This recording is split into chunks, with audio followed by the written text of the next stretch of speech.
Hello and welcome to Philm Phuckery, the unhinged podcast where I romanticize the villains, ship anything with queer tension, and obsess over films that are either genius or deeply cursed. Sometimes both. I'm your host, Spencer Jones, and this season we're diving headfirst into the chaotic comfort that is the MCU. As usual, we'll be going through villain effectiveness, gay undertones, logic, technicalities, and then I've decided to change the most chaotic moment into the funniest moments for me. I honestly couldn't pick one specific chaotic moment, kind of the whole movie's chaotic, but at the same time, everything about this movie is so funny, and I just kept writing down too many good quotes that I couldn't pick just one. So I've made a funny moments instead of chaotic moments. So don't hate me, sorry. But this week we are talking about Guardians of the Galaxy Volume 2. So let's get into it. We'll jump right into the villains. So I really like that for the first half of the movie, we kind of are thinking that the sovereign people are the villains. I don't know if it's that I already know who the main villain is, but when I was watching it this time, I was like, they just seem like such low stakes villains. Like I was not really worried about them the whole time. I was like, well, all they want is the batteries and they're like trying to kill them, but like so are the Ravengers are like trying to get them. And then they're like, well, I won't take you to them because I love Quill, or Yondu is like that at least. It just is like there's so much happening that I'm not like afraid of the sovereign people getting them. You know what I mean? And maybe it was just that I already knew who the main villain was. They kind of felt inferior to the main villain knowing who he is, but I don't know. But I also really like that they're kind of all not great people. Like the Guardians of the Galaxy, they're heroes technically, but they're kind of like Rocket still steals, and they're kind of like not good people. I don't want to say bad people. They're all assholes, but I love it. Anyway, before we get to who the main villain is, I want to talk about Nebula a little bit. I like that she's getting kind of a redemption in this. Firstly, the scene where she is going to the planet Ego and she just starts like shooting at Gamora and Gamora's outrunning her. I don't know why I find that scene so funny. But then afterwards when she's like, you just wanted to win and I just wanted a sister, it breaks my heart every time. Something about that sibling relationship though, it makes me so furious. So I've been really watching Once Upon a Time, which I don't know if any of you have seen that. It's very different than Marvel. And for many different reasons, I shouldn't be rewatching it. But I've gotten to the point where there's two sisters, Regina and Zelina. And Regina used to be like the evil queen. If you don't know what Once Upon a Time is, look it up real quick. But it's basically just like fairy tales told a different way. Anyway, Regina is the evil queen, or she used to be. And she redeemed herself and she's got like this love now. And she's one of the good guys and she's like working with Snow White. It's a whole thing. And then her sister Zelina, who's the Wicked Witch, is trying to do better, or like she's trying to prove that she can do better, and they're like not letting her, you know? And it just really, it pisses me off. The two sisters thing, and let me bring it back to Gamora and Nebula. Gamora had her redemption and she's working with the good people now. She was a daughter of Thanos and she betrayed Thanos and now everything's fine and we love her. But Nebula is a daughter of Thanos who also betrayed Thanos, who like is mad at her sister, and I get it because her sister is the one who didn't have to get taken apart. All she wanted was a sister. She didn't want to win. And like that's very how Regina and Zelina are, which is like not important. But the fact that I'm seeing it at the same time in two different things that I'm watching is pissing me off, because like just give her a hug and just like trust. Because every time that the sister who's redeemed herself, so we'll say Gamora, is like, I don't trust you, you're gonna betray me, and then Nebula's like, well, I guess I have to betray you because you're not trusting me. It just is this vicious cycle that pisses me off so much, and I feel like there's got to be at least one other person who agrees with me, because something about that, I'm like, if you don't fucking let her prove herself, I'm gonna freak the fuck out. In this movie though, it is kind of like they let her in and she's like half a part of the team now, and then eventually like she does get her redemption and I appreciate it. But like it just was pissing me off having just come back from Once Upon a Time where they're like not letting Zelina have a redemption at all for like too long. It irks me. Anyway, moving past that, I just like that she gets a little bit of redemption in this and that we kind of get to see them be sisters for a second. It was really sweet. I know I just like said something really nice about Nebula, but I do want to say this respectfully. When she is attacking Gamora before they become like sisters and she gets her redemption, whatever, the fact that she has a giant ass spaceship and huge fucking guns and still Gamora is outrunning the guns shooting at her and the entire fucking spaceship and is barely hurt, just like on foot outrunning it. I feel like respectfully Nebula needs to try harder. Like I don't understand how she didn't hit her once. And I know that's the point of the movie, but I'm like, Nebula was taken apart and put back together so many times that like she should be doing better. So either let's say Thanos sucks at putting her back together. That's the only explanation. The way that she could not be Gamora with an entire ship and Gamora is literally running on foot. And then she picks up that giant gun and she starts shooting at Nebula and she's like trapped in there. She's got to do a little bit better. I'm just saying, like, there's no way she was trying her hardest at that moment, but I guess she didn't want to kill her. So I guess she was just aiming around her. She just wanted to beat her. She didn't want to kill her. You know, she just wanted a sister. Anyway, the main villain, Ego. Before we learn that he is a villain, I'm happy that Peter got to have his little catchball day with his dad. I don't know what that is with like men and their dads. I just wanted to play catch. I get that that's like the trope, but I kind of hate it. It's way overdone. But anyway, I'm happy he got that moment with his dad, I guess. The thing about Ego, I think it's interesting. We learn about Peter's past, kind of his mom and everything, and we learn about why he was able to hold the Infinity Stone, and then it kind of gives them this ability to learn that they're a family. I feel like Ego is a pretty good villain in what the Guardians of the Galaxy gain from that and what we as the audience gain from that. However, what I'm not understanding is why his purpose is to put himself over the whole universe. Like the blue blob stuff was him taking over all of the universe, right? And he was like, and then it will only be me. But wasn't the beginning of his like journey to finding that he was sad that he was alone? Am I wrong? He was like looking for other life forms, and he was like, and then I found them, and I had to make an offspring that was part celestial, so that way I could only have me in the world, no one else except me and my offspring.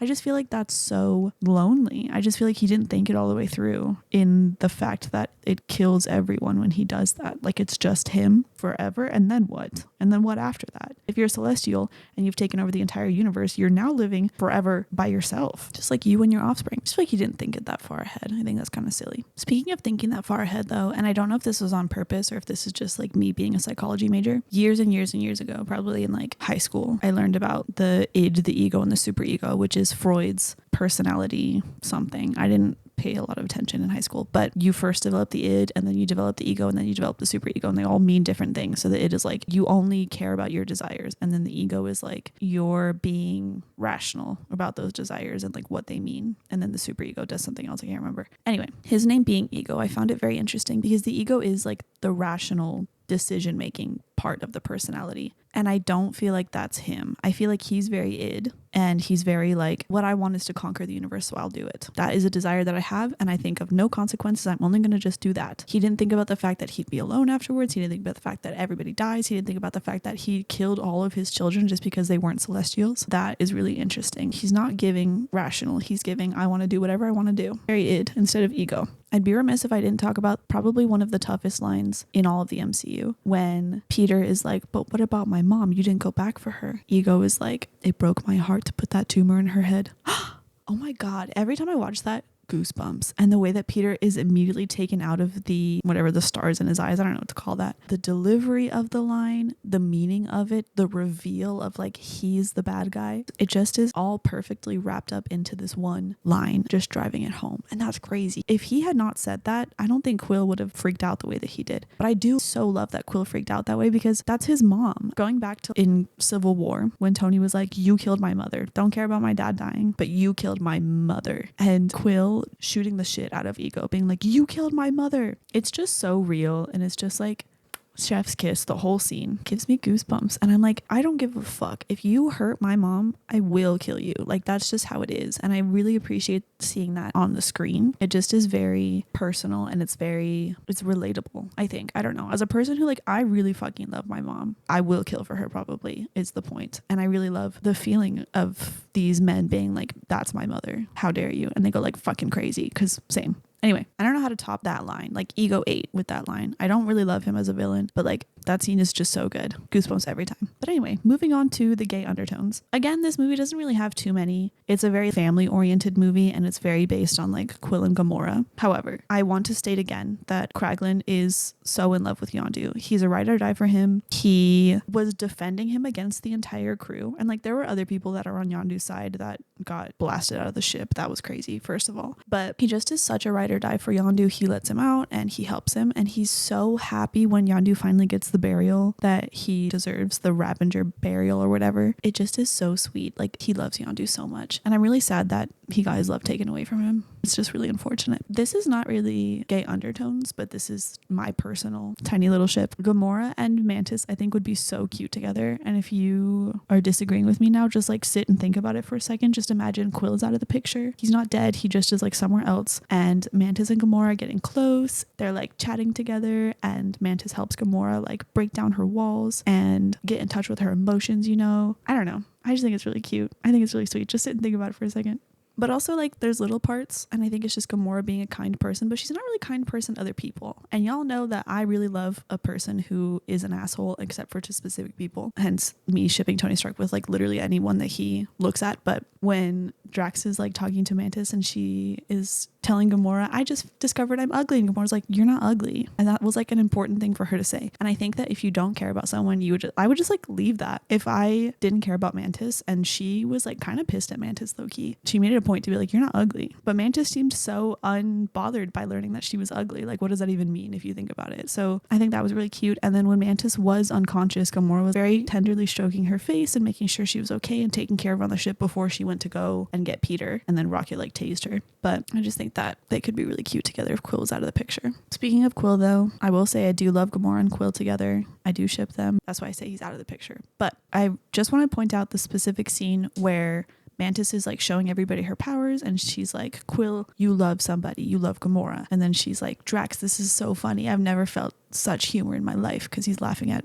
Quill being embarrassed. And she goes to touch Gamora, and Gamora's like, don't fucking touch me. That's because she also loves Quill. And I think that's really sweet. And I know it's not gay, but it is love, and I love it. So I already said it, but this is a very like family oriented movie. And I know this is not really gay undertones, but I want to say that I'm such a sucker for like the found family trope. And I really love when Quill is like, why are you trying to take this away from me? This is my family. And Gamora's like, I thought you already found your family. And then later on at the end of the movie, they all feel loved. Like they found their family at the end. And I just love it so much, you guys. It's not gay, but God, I love it. Anyway, the last thing I have, and it's also not gay, but it's not straight either, is Drax and Mantis. Their like friendship. It's just so platonic in the best way. Like, I have a guy best friend, and I feel like in the way that Drax is kind of being super mean to Mantis is how I'm super mean to my guy best friend. And like vice versa. Like, we're both mean to each other, but in like a friendly way. I don't know how to explain it, but it's just Mantis and Drax have a very like guy girl friendship in the best way. Like, they're funny with each other, and they're straight up, like they don't hold anything back. They care about each other. Like, Drax was holding her up above the ground, like risking his life to save her, and I think that was really sweet. Like, that made me really happy. Anyway, they're just like so chill with each other, and there's not a hint of romance. Like, they were even joking about the way that they would not be together at all in any way, and I love that. It just is like, it's such a fresh feeling to see a man and a woman be just friends in a movie, and the way that they do it, I think, is so beautiful. So it's not gay, but it's not straight, and that's important. Anyway, moving on to the logic holes, or I guess just the logic points. So the first one I have is very small. I like that Rocket took the batteries just because he could. That idea of Rocket I think is so relatable. I think it's so funny. Like, I don't steal things, but I do sometimes take from people that I know just because I can. You know what I mean? I was very guilty of it when I was younger. I used to just take all my siblings' stuff. And part of it was because I really love my siblings, but also because I just could. Like, I would just take my brother's hat and never wear it. I actually still have 2 of my brother's hats. I don't think I've ever worn them. I just take them because I can. So anyway, that's very real. However, though, speaking about Rocket, having now watched Volume 3, which I've only watched once, I have to watch it 3 times total in my life, and hopefully never again. I watched it once in theaters when it came out, and I have to watch it again when I watch it with my friend because we're rewatching the Marvel movies, and then I have to watch it again for this podcast. So y'all better feel lucky, because I was not intending to watch that movie ever again. I like literally, my psyche can't handle it, but we're gonna do it. But anyway, knowing about Volume 3 and then rewatching this movie when everybody is like really making fun of Rocket, it makes me so sad. Like, it's supposed to be funny. There's that scene where Ego calls him like a triangle faced monkey or something, and Rocket is like feeling his face. That used to be funny, and now it's sad, and I don't like it. I don't mind feeling bad for Rocket. I fucking love Rocket. I don't like that they made me feel this bad for Rocket. Why am I so sad about it? That was supposed to be funny. Fuck you guys. Moving on, Mantis. I love her. What a great addition to the Guardians of the Galaxy. She's so autism coded, and I love it. She even says like she didn't learn how to do social interactions properly, which I hope is not rude for me to say, but I think that's very autism coded, and I think it's like a good representation. And if I'm wrong, let me know, but this is how I feel about it. I think it's good representation in that like she still finds family, she still finds friends, she still finds love, she's able to interact with people in a normal way, and they're able to kind of shift their interactions with her in order to like make it make sense for her. You know what I mean? And I like that her relationship and Drax's relationship, he's a little bit autism coded too, in the way that like he's just very literal in his thinking. And a lot of the autistic people that I know are also very literal in their thinking, which is very Drax. So I like that the interactions between him and Mantis are just they just mean a lot to me. I don't know how to explain it, but like I feel like that makes sense, that they are a good pairing together as friends, and the way that they interact with each other is a very good show of like interactions can be different than how people interact. Anyway, moving on. Speaking of Drax, the scene where he's asking Ego if he made a penis when he turned like into his human form, and Quill is like, ugh, I don't want to know about my dad's penis, and Drax is like, why not? Like my parents would tell me about their conceiving me every year or whatever. And he's like, you Earthlings have such hangups. I found this really interesting, and this is like a belief of mine that I've had for a really long time. I think it's specifically Americans too, but like as a people, maybe we're so disgusted, or like we feel very uncomfortable with the idea of intimacy, and we feel very uncomfortable with like talking about it or showing any like close relationships, even if it's not like romantic. I have so many of my friends who like don't like physical affection, which is okay, but they're like, they feel weird about hugging, or they're like, I don't want to hold your hand, or like the idea of like cuddling with a friend, other people are like, that is like romantic, like they're trying to sleep with you. Like, no, I just think like as Americans we're weird about that, or like kissing people on the cheeks, or like other people in other countries kiss people on the mouths and it's not like a romantic thing, it's like how you say hi to people. And I just think it's interesting, the idea of like how you grow up shapes how you feel about things like that. So like, for example, I'm gonna get really personal with you guys. When I was growing up, my mom used to walk around the house naked. It was just me and her living in the house, and I feel like it's normal. I feel like it's a good thing, and actually psychologically it is a good thing, because the children, if you walk around the house naked, it teaches them to not fear their bodies, and it teaches them to feel more confident in themselves. It's like, it's actually a really good thing. Like, look it up. But I've told people that before, and people are like weirded out about that because they didn't grow up like that. They're like, oh, I can't even picture my parents naked. I'm like, I used to see my mom naked all the time. Like, it's not that weird, but it's just the way that you grow up. You know what I mean? So Drax is like, it's normal. What are you talking about? You don't want to hear about it? I thought it was beautiful. I'm sure that the way that his parents told it, it was a beautiful story. They're not going to get like gross details about it, but they're going to be like, it was beautiful. We were in love, and that's how we conceived you. And it was a wonderful time. And now we have you, and it was beautiful. And it's like, if you were to say that to somebody here, like especially in America, I think they'd be like, what the fuck? Why are you telling us that? But like, it just depends on how you grow up. And I think that's really interesting. And I think more people should think about that. You know what I mean? Like, I just wish it was normal to be more in touch with who we are as people and like what we do, but in like a not weird way. I don't know. I just don't want to be shamed for it, for like being open. I don't know. I just agree with Drax is the point that Earthlings have hangups, I think. I don't think it's that serious. Anyway, I'm going to stop digging the hole. This is a really small thing, and I think I already said it, but like the mutiny against Yondu, when all of the people are being pushed out into space, that is such a fucking awful way to die. And like, good for them for sticking to their beliefs enough that they would literally be pushed out to their deaths, but what an awful and scary way to go. And I just wanted to point that out because like I can't even imagine. And that guy, it was like up close and his face was getting all puffy and like the ice on him, and then it zoomed out to all the men who were just floating. So scary. Anyway, back to Drax real quick. I want to see the world through his eyes so bad. When things move still, he can't see them anymore, which is so fascinating to me. And then he thought that Peter and Yondu were like identical. Like, he thought that they were related. He was like, obviously they're related. And he thinks that Mantis is like the most ugly person he's ever seen in his entire life. I just want to like see the world through his eyes for a second. I just like feel like so many things are warped in his eyesight and his like worldview. And I kind of love that. Like, I want to see who he thinks is beautiful. This is another like continuing thing throughout the MCU when Baby Groot is trying to get the prototype Finn from the drawer, and he's bringing back random stuff, and he brings back the guy's eye, and Rocket's like, no, leave the eye, because it'd be so funny when he wakes up and he doesn't know where his eye is. What a sick, twisted way to think, and kind of sad if you think about it from a Rocket being taken apart and put back together perspective. But also, I just like that it continues on throughout the MCU. Like, he just keeps taking body parts. This is a question I had when I was watching the scene where Ego puts like the stars in, well, he doesn't put the stars, but like he's showing Peter his plan, and Peter's like, I see it, eternity. In present day Marvel, we now know that eternity is a being. We know it from, I think it was Thor Love and Thunder. I only watched that movie once, honestly. I just haven't gotten to watching it again. It's not one of my favorites. So I don't super remember the idea of eternity or like how they get there or what the purpose is. But I'm wondering if that's the same eternity or we're just talking about like time eternity that Peter is seeing. I feel like it is the being, and I wonder if they're gonna like do anything with that idea. I guess they can't because Ego's dead, so it doesn't really matter. But I just found that interesting. So I wonder if it's that eternity. You know what I mean? And maybe when I rewatch Thor Love and Thunder, when I eventually get to it, which will be like a while from now, if we're being honest, if I'll remember and I'll piece them together, but I don't know. We'll see. This is a small thing. I had to think of it and it made me sad, which means that I have to share it with you guys so we're all set together. If Mantis wasn't useful, she would have been killed. All of Peter's siblings were killed. So thank God she was able to help him sleep and help him like regulate his emotions. Otherwise she would be dead.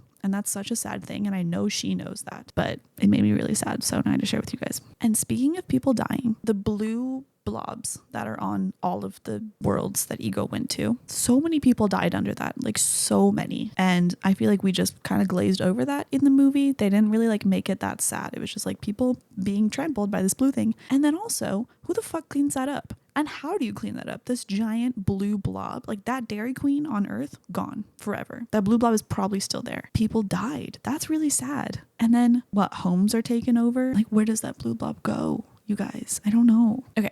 This is a small logical, and I hate to ruin this scene because it's a very sweet scene. It's when Yondu has I'm going to call it a jetpack. I think they called it like some sort of rig, but I don't remember. So I'm going to call it jetpack. So he has got the jetpack on and he picked up Quill before Ego explodes. And he's like, he may have been your father, but he wasn't your daddy. It's a very sweet scene. It's a very cute moment. However, I couldn't stop thinking about the fact that it's basically just a jetpack on his back, right? So there's only flames coming out his back. And he's flying around like that. And he picks up Peter so effortlessly, carries him with one arm. Peter's barely holding on to Yondu. Peter doesn't have a pack. They're not like gripping each other. He's not like holding him with two arms. So like he shouldn't be just going up next to him. That's just not how, I don't know, gravity works. That's not how physics works. He should have been gripping onto him where he's like barely holding on to him and he's just effortlessly carrying him up with the jetpack on one of them. So that really bothered me. But anyway, so I was watching this movie literally right before recording. I did procrastinate a little bit. And honestly, if you're watching this on YouTube, the makeup is me procrastinating. I wanted it to be like Halloween time because I didn't plan like a Halloween movie or anything. And I love Halloween and I love just dressing up. Anyway, the makeup was also procrastination, I fear. And I also just realized I forgot to do a clown nose. It's fine.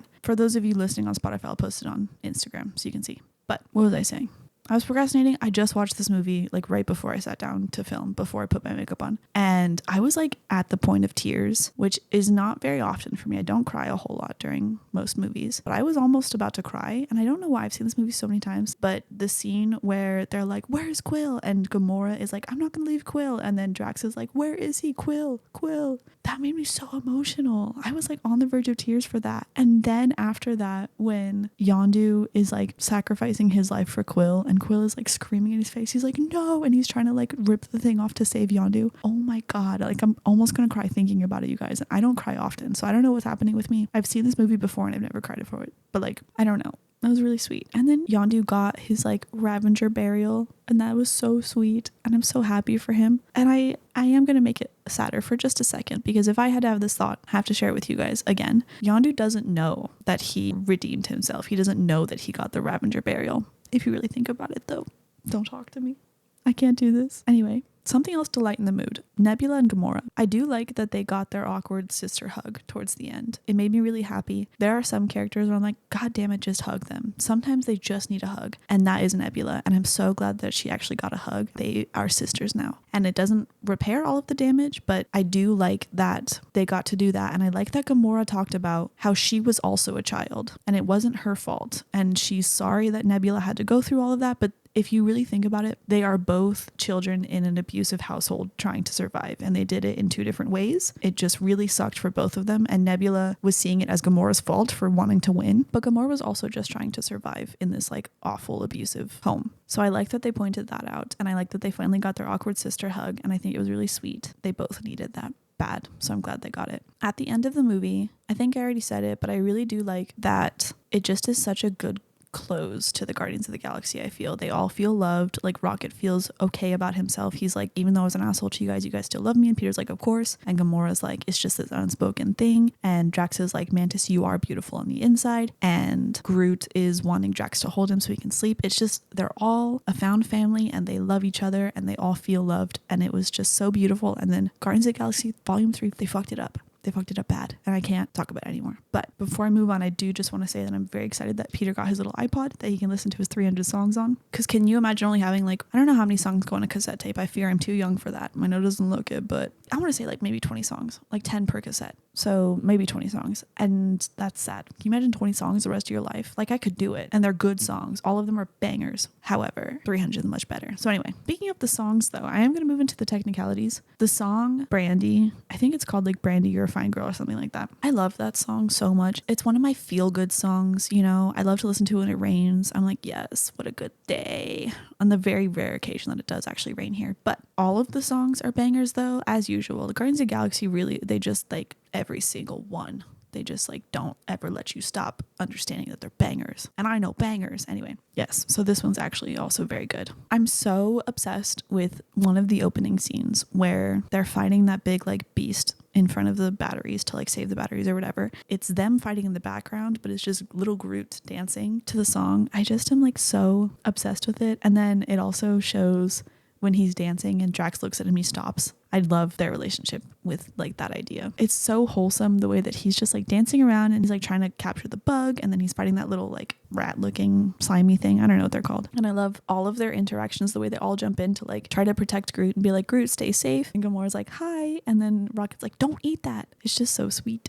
I love that scene. I love the way also that they are not hitting us with too many action scenes. So they're kind of like, we know that they're fighting, but we get to see this cute little scene of Groot dancing around the screen. They do it again later on too. It's just such a mundane scene and I love it when Quill is looking for if anybody has tape and we can like hear him asking people for tape and we can hear the fight happening, but they're not showing us the fight scene. And I like the contrast between it. And I also like that they're not making it too many fight scenes because we do see them fight afterwards as well, but it's not like too long of a fight scene. And it's also funny in the way that we just sit there watching Groot and Rocket just sit there and wait for the tape while they just like rock back and forth on their heels. You know what I mean? I also really liked the idea of the Sovereign people, their ships are like video games. I thought that that was genius on their part because then people don't die and it's like a fun thing. And so you're more inclined to want to win. Well, I guess not more inclined than if it's like your life on the line, but it's like if you do die, you still have all of your people. You know what I mean? You're not wasting men in a fight. You're just wasting kind of machines that you can rebuild. So I feel like everybody should do that. This was a very small portion of the movie, but it was very important to me as a person who loves women. So Gamora gets her helicopter scene that Steve Rogers gets, but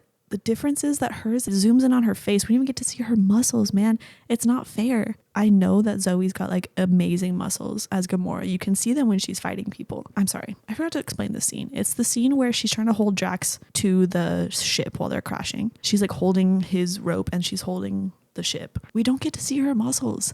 It's not fair. It's not fair that like the straights and the gays get Chris Evans and the girls who love gays don't get Zoe Saldana. It's just not fair. I just wish that they had zoomed out a little bit so we could see her muscles. Just a little bit, please. A taste. Anyway, moving on. I honestly genuinely can't remember, and I could have looked it up and I didn't, if I said this in the first Guardians of the Galaxy episode that I did, but James Gunn is the director of this movie and the first Guardians of the Galaxy. And I think Guardians of the Galaxy 3, but I don't remember. And like a few other things and other DC stuff. Whatever, not the point. James Gunn is the director of this movie. Kraglin, the guy who plays Kraglin, is his brother, which I thought was interesting. He also, in the filming of it, he would crouch down and like walk around as Rocket Raccoon so people would know where their eyesight had to be. I just thought that was really sweet and funny and interesting. Anyway, the last thing I have before I move on to the funny moments is I just need more Michelle Yeoh as a Ravager in the MCU. I love her so much, and that's it. Moving on to the funny moments. One of my favorite quotes, and it's never a quote that I can use in my daily life, is when Drax is like, what are these batteries called again? And Quill's like, Annulax batteries. And Drax is like, Harbulary batteries. No. Something about that just like seared into my mind. It's so funny. I laugh every time. I also really like the continuated jokes in this movie. So like the Yao root not being ripe when Gamora's like, you can't have it, it's not ripe. And then Drax kicks it away from her and he's like, it's not ripe. And then Nebula finally takes a bite and she's like, it's not ripe. And then also the Harbulary batteries later on when Quill is like, you stole the Anti-Lox batteries? And Drax is like, you mean Harbulary batteries? And he's like, no, they're not. And then Taserface being a funny name when Rocket's making fun of him. And then later on he's like, just tell them that Taserface is the one who did it. And the Sovereign people are like laughing in his face as he's dying. It's so funny. I also like when Ego is talking about, I think he's talking about like he's the whole planet, but he's being humble about it. And Drax is like, I too am extremely humble. So funny. I also really like, this is a quote that my friend and I used to use all the time, is when Mantis is trying to wake up Drax and she's like, wake up. And he's like, no, I'm not about that. Sorry, I like a girl with meat on her bones. And then he starts like gagging. He's like, ugh. And she's like, what? And he's like, I'm imagining being with you physically. So funny. I quote it with my friend all the time because it's just such a dick move and I think it's hilarious. And then when she's like, no, I don't really want to be with you, I don't find you attractive in that way, and he's like, hey, what the hell? That's kind of rude. This was a very small part and I honestly didn't catch it until this time watching it, but it's after Kraglin, Rocket, and Groot and Yondu. They are like jumping through the 700 jump points or whatever they're called, and at the end everyone flies forward because the ship like stops going super fast and they all lurch forward, and then it goes to Groot and he just like looks off to the side with a smile on his face. He opens his mouth and it's just like green, and I think it's green and blue, and it just like drips out of his mouth, the vomit. I don't know why that part was so funny to me, but I laughed out loud and I don't think I've ever seen that part before. So it's like a very split second, but it's so funny to me. This is also a quote that I really like. It pops into my mind like probably once a week and I've just never had a use for it. And it is kind of a bummer to me, but it's when Yondu just crashed the ship into Ego's like human form and Yondu and Quill are fighting with each other and Rocket's like, you guys have issues, and Quill's like, of course I have issues, that's my freaking father. I wish I could say that. I've just never had a chance to, and honestly I should just start saying it without having a reason to. I think people would think it's funny. Anyway, this one's a classic, but it's when Yondu's coming down with his arrow and he's got his feet pointed out and Quill's like, oh my god, you look like Mary Poppins. And he's like, is he cool? Hell yeah, he's cool. I'm Mary Poppins, y'all. Classic. Anyway, this one makes me laugh out loud every time, even though I know it's coming. Something about it is just so funny to me. After the Mary Poppins scene, they've all come down, they've done their superhero landings, and it's like doing that slow pan around thing, kind of like the original Avengers scene, you know, where they're all looking around New York, and it's like super cool, the music's going, and then Mantis gets hit with something and she falls, and as she hits the ground, Drax goes, Mantis, watch out. So funny, unnecessarily too, but I laugh out loud every single time. And then the last one, not intentionally last, but I think it's pretty good that it's last, is very relatable to me, I feel, but it's when Drax puts on the jetpack and he's like, ow, my nipples. It's also like a continuing thing. He's like, I don't want to wear it because it hurts my nipples, and then later on he's like, ow, my nipples. I just think it's really funny. I am about to share another thing with you guys personally, but I have very sensitive nipples, and every time I watch that I feel seen. That's me. Ow, my nipples. Anyway, that's all I have. So thanks for watching and or listening. And if you enjoyed it, you should like or subscribe or comment or download or follow or something. Whatever you're listening to this on and or watching it on, do something in that thing. And then also, you could follow me on Instagram or TikTok at PHILM PHUCKERY. And if you're listening on Spotify or watching on YouTube, just know that this podcast exists on both as Philm Phuckery with a PH for both. And I will see you guys next week for Spider-Man Homecoming. Okay, love you. Bye.